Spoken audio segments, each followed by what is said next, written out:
Short and simple point today about teamwork is that counterintuitively, in order to operate as a team, it's not actually essential, sometimes even necessary, sometimes even possible, that everyone on a team be friends or agree or see eye to eye on everything. And this one's difficult because often our reflex is either to simply want everyone to get along or to want to make sure that everything's unanimous, that everyone understands everything everyone else does. Quite often, though, there's going to be some either disagreements about what should be done, or there may be differences in philosophical perspective about why things are being done. At the end of the day, as long as the objective is being achieved, quite often part of the work that goes into coordinating, that goes into being an effective team member, that goes into sometimes from a leadership role, is helping to manage, to an extent firewall, to an extent mediate the interactions to still be constructive, even if before the project people were in disagreement, after the project they're in disagreement, while they're on the project, they might even be in disagreement about the particular pieces that they're focused on.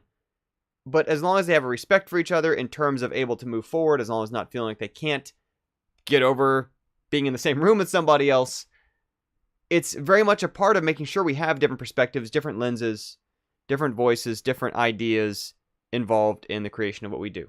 And this isn't to excuse terrible behavior, bad ideas, bad people. It's not what that's about at all. This is just about that there take many different kinds of people to make interesting things happen. There's kind of the old saying, right? 10 clowns don't make a circus. You don't just need 5 software engineers to produce a compelling experience. There are certain things that any given line of expertise, even if they're different people from different backgrounds in that line of expertise, are just going to be overlooking because it's not their area of priority to focus on, to think about, to prioritize, to care about, to speak the language of, to know the greater context around.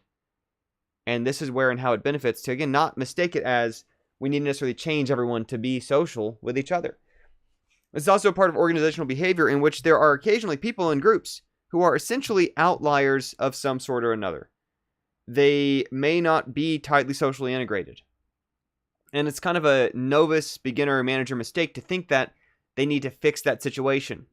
Now, there may well be situations where someone could benefit from further integration. There may well be cases where someone doesn't want to be that way, doesn't want to be in that situation, in which case perhaps you can help them.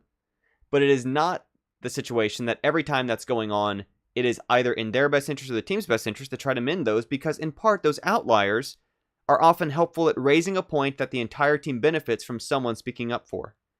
That person who, whether they identify as contrarian, whether they just don't identify as much as wanting to be surrounded by people, there are certain kinds of work that get done better from that headspace, from that environment, from that approach, from that attitude, that otherwise don't happen as much in the hustle and bustle of closely connected teams.